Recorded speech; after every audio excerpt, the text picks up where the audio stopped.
Ladies and gentlemen, welcome back to the Italian Vasacast Invitational. We're going to game number 3 here between Cloud and WhiteRa after a massive battling game in game number 2 where the cloaked ghosts of Cloud really did a number on WhiteRa, who unfortunately didn't have too much detection. And a game where Landed Vikings really actually played a big role. We're going to go into a deciding game on Daybreak. Only one of these fine gentlemen will make it into the quarterfinals. Who's it going to be? Will it be the Italian Stallion or Special Tactics? We'll find out in just a moment, guys. Let's get in.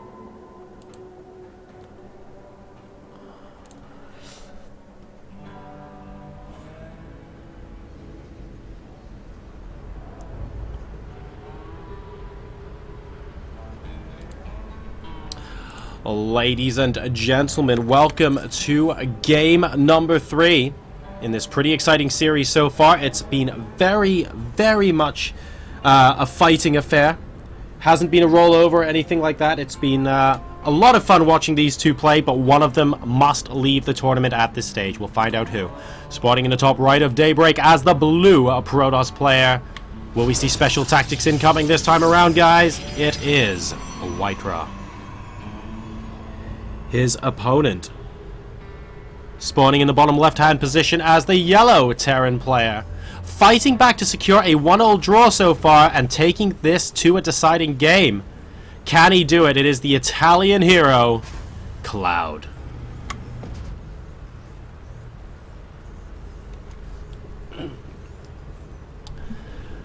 So a lot of action going on, guys, in game number 2 there. Really exciting stuff. Those ghosts did an absolute wonder for Cloud, and we have a little bit of a proxy going down here in game number 3. It looks like Cloud fancies his chances doing something slightly unorthodox. WhiteRa going to be annoying with a probe here, and he will see that Cloud has taken a gas early on, and he also sees that there's no barracks in the main base, so he might be prepared potentially for proxy marauders or something similar. Now, this barracks is by the third. We sometimes see very aggressive barracks get put in this position behind the natural, which is why WhiteRa is going to scout it immediately. I don't think we would have seen if it was up there, though, but it's okay. He's going to be able to go down the ramp and see the barracks near completion. Will the barracks actually complete before the SCV dies? Yes, I think it will. So, oh, very nice. Putting a pylon down to block the tech lab going down on it as well. That's a really cool play coming out there from WhiteRa. Just delaying Cloud as much as he possibly can, expecting the proxy marauders to pop in. And it looks like 2 probes are going to be as annoying as humanly possible here, but a Marine is going to pop out, and he's going to try and kite as much of this as he can.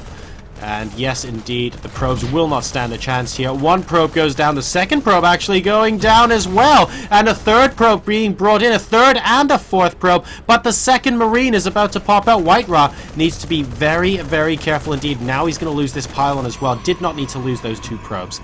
Cybernetics core going down in the main base. Needs to stay calm under pressure right now. And we have got the factory going back up in the main for Cloud. So he's going to feel like a bit of a small victory, picking off 2 probes there as well as getting this pylon off. So he's not obviously going to proxy marauders too much more as WhiteRa gets supply blocked due to that pylon.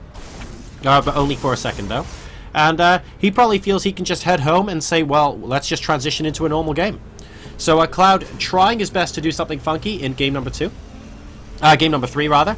Not working out so far, but really nice follow-up with those Marines. WhiteRa throwing away a couple of probes, and that's made this game pretty interesting indeed. WhiteRa looking like he's actually going to be expanding next. He's up to 350 minerals at the moment off of this 1 gate, so he knows that his opponent's probably going to be floating the racks back, and because he's floating the racks back, there's not going to be too much early game aggression come out of him. That's the idea that WhiteRa has right now. And indeed, Cloud is actually just going to be expanding behind this and grabbing the bunker at his natural. So he figures now is a good, safe time to take my Nexus. Very sensible macro play coming out of both these guys.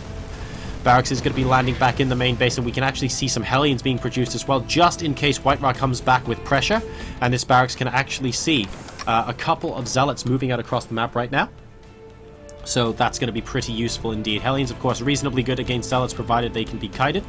But these 3 Marines in the bunker should probably do the job just fine. Yep, WhiteRa forced to move back with those Zealots there. And we have a robotics facility come down from WhiteRa. Now, if we've read his build correctly, going out of game 1, he's going to be adding gates number 2 and 3 before deciding what else to go.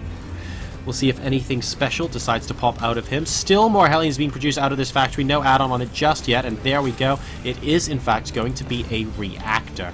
Tech lab going down on this barracks. The second one is about to complete as well. And we are going to be getting our second gas and an engineering bay in the base of Cloud. In the meantime, WhiteRa's natural is just completing. He's going to be able to send some probes over there to mine. And we have 2 more gateways come out in the main base. 3 Hellions, though, are on their way to try and have some roast probe dinner, ladies and gentlemen, in the natural. And it is spotted by WhiteRa. All the probes immediately going up the ramp. Nicely played. Good sentry work there. Excellent force field. And these Hellions are going to be zoned out for now. And he doesn't have the energy for another force field, though. So are the Hellions actually going to go up? Oh, they are indeed. They're just going to run past. There wasn't a second force field. And now this could be trouble. Look at that line of drones right there. But they do manage to get out in time. It looks like the Sentry and the Zealot will be able to try and ward these off. But it's going to take for absolutely ever as the gateways now finish as well. Warp Gate has completed, I believe. So we need to get those up so we can grab some units out pretty quickly indeed. These Hellions just constantly kiting so much here. Number of workers killed 11 to 1 at the moment. Really getting a lot of mileage out of those. So the current worker count is 33 to 26. An observer is going to be able to spot everything that Cloud is doing in his base. But WhiteRa, a little bit behind at the moment because those Hellions probably shouldn't have done the damage that they did. I love the initial maneuver with the force field on the ramp. Great preemptive pulling the probes up into the main base, but unfortunately just didn't quite have enough to hold it off straight after that. So don't forget, guys, the winner of this one game is going to go on to the quarterfinals, the round of 8, and the loser, unfortunately, will be bowing out of the Vasacast Invitational at this stage. We have a Warp Prism coming in from WhiteRa now, as well as another couple of gateways. Ooh, that's 2 more. Okay, 2 more gateways. I thought that was the third one for a second. So we're going up to 5 gateways and a robotics facility. The Warp Prism has popped out. And a decent number of sentries are here. Is he going to attempt to shut out the main base and kill the natural or anything like that? With Marines out on the map, I think it could be a bit dicey.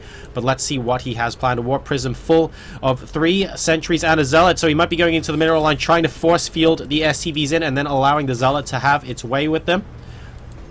A little bit of harassment down at the bunker, trying to divert the attention of Cloud. Cloud has his units being clicked on at the moment, sees the Stalker, is a little bit worried, and here goes the Warp Prism. Yes, we do actually have the force field up, but Cloud can pick up in the medevac and try and drop on top if he is able to. Needs to be very careful. The Warp Prism actually losing a couple of hit points there, and the sentries are going down for WhiteRa. He needs to be oh so careful. The one sentry that's left alive does not actually have any energy left, and WhiteRa is forced to move out with the Warp Prism, sadly. The 11 workers killed to 3 right now. He's going to try and drop once again inside the mineral line, but there are a decent number of Marines here to attempt to clean this up. And clean this up they will. The Warp Prism gets away, but everything else does actually bite the dust. So no additional workers killed. Not the best attack out of there from WhiteRa, and Cloud actually feeling pretty confident at the moment, as WhiteRa is going to be going for that robotics bay, but at a significantly later time than we saw in games 1 and 2. The current worker supply is 42 to 46 in WhiteRa's favor, but Cloud is ahead overall by almost 20 supply.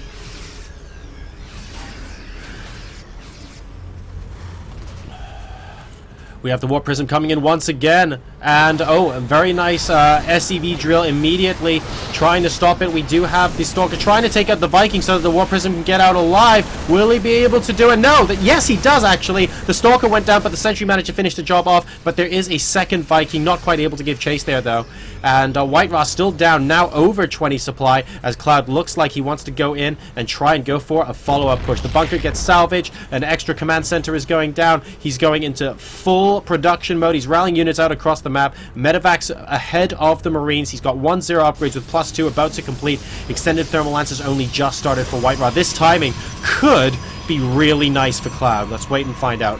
3 more pylons getting put down because WhiteRa is also supply blocked. This is not what he wants right now, and these pylons are going to be the first to die as well when this attack comes in. There is a Warp Prism back inside the main mineral line. landing Vikings to take care of this Zealot because his units are actually halfway across the map right now. Needs to be careful that he doesn't engage his Colossus too early. Doesn't want too many Marines to get completely struck off there. And the scouting factory driver, the slightly suicidal, slightly crazy scouting factory driver, is going to attempt to get the heck out of Dodge. So Cloud abandons his attack. Really nice positioning and simultaneous harass coming out of there from WhiteRa. And he managed to kill a couple of workers as well, but he did lose the Warp Prism to my knowledge. And that attack, unfortunately, didn't come to fruition. You can try and land that factory and produce Hellions, but it's really not going to do you too much good. Additional Colossi popping out now in this factory. His only hope, really, is to get a little bit of additional scouting information. But otherwise, he's going to burn down in glory and flames. It's actually a pretty big explosion, man. It's like a munitions factory or something like that, which I guess would make sense, because they do make siege tanks and stuff like that, after all. We've got +3 attack and +1 air weapons as well. Coming out for Cloud right now.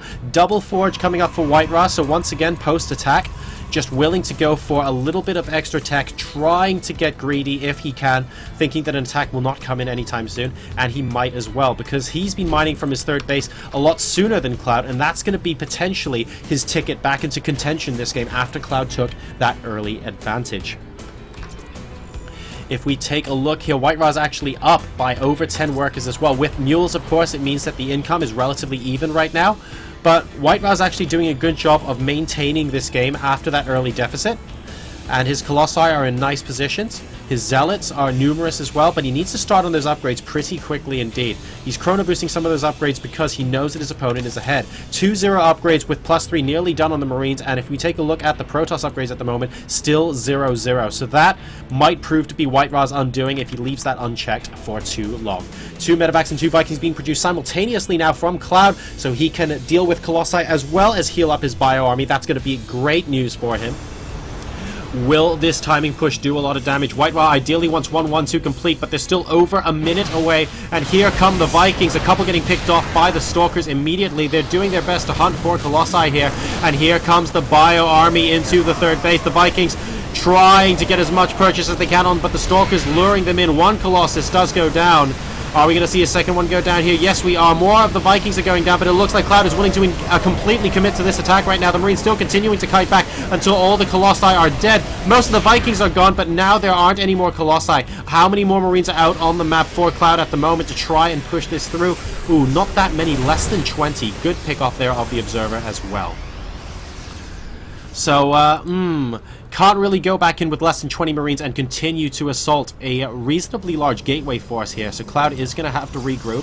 What is WhiteRa doing behind us? He's adding a lot more gateways, so he is looking to go very, very gateway heavy, considering those Colossi have been completely taken out. He's probably going to hope as well that Cloud continues to produce Vikings. In case more Colossi pop out. That way he can switch immediately into a very, very gateway heavy composition that might be able to take out this bio. So that's his idea. Cloud at the moment, though, he's going to be going for his 4th command center. WhiteRa showing no signs of a 4th right now. The scan shows another Colossus coming out, so he's going to feel justified in his decision to continue making Vikings. Small group of Marines appear to be getting stimmed up. They just want to check what's going on in the natural. And it looks like they'll be able to take apart a small amount of units, but really not too much indeed. Just making sure that that's not where the army's gone to. In the meantime, it looks like this scouting Zealot, ooh, actually spotting the Ghost Academy with Mobius Reactor as well, is just going to give him a little bit of trouble in the natural. Of course, not attacking until he gets there, so just being slightly annoying, removing a bit of mining time. This forward pylon is very, very brave indeed. That's going to get taken out immediately. And this probe, unfortunately, fortunately, rather, massive ninja. This is the Jack Bauer probe behind enemy lines, guys. He literally just walked past, like, a medevac and about 20,000 bio units, and it looks like they're on the hunt for him now. Is he gonna see it? Yes, he sees the pylon. So, unfortunately, Jack Bauer does die in this episode, guys. Sorry for the spoiler. And, yeah, really not much you can do about that. The Ghosts actually coming into action as well. So, WhiteRa knowing that Ghosts are also out on the field. He is up to 1-1 though now, and he's getting 2-2 as well, which is great. He needs to start catching up on those upgrades. This Bio Army is +3-0 right now with +1 armor about to kick in. Trying to kite those Stalkers back, but they are going to be able to blink. And we really do need those Colossi support here. Do we have Vikings with this army? Yes, we do. They're going to be moving forward, trying to pick apart the Colossi, but the Stalkers are at the opposite end. All of these Colossi will die pretty quickly to the Vikings, and the Stalkers weren't focusing on the Vikings a little bit earlier, but now they're focusing on the Vikings, but it's too late. The Bio army is stimming and moving in, and WhiteRa is down to 100 supply versus the 145 of Cloud. He's going to be coming into the third base location. A lot of Zealots being warped in here, though, and they do have charge on them, so that's going to be a useful buffer. Let's see. Blinking in with the Stalkers as well, desperately trying to get rid of the DPS here. Is it going to be enough? Additional Marines coming in from Cloud. He's currently at 140 supply. GG from WhiteRa. It's not going to be enough. He will not hold. Viking even landing, and Cloud, ladies and gentlemen, is through after losing game number 1 to WhiteRa.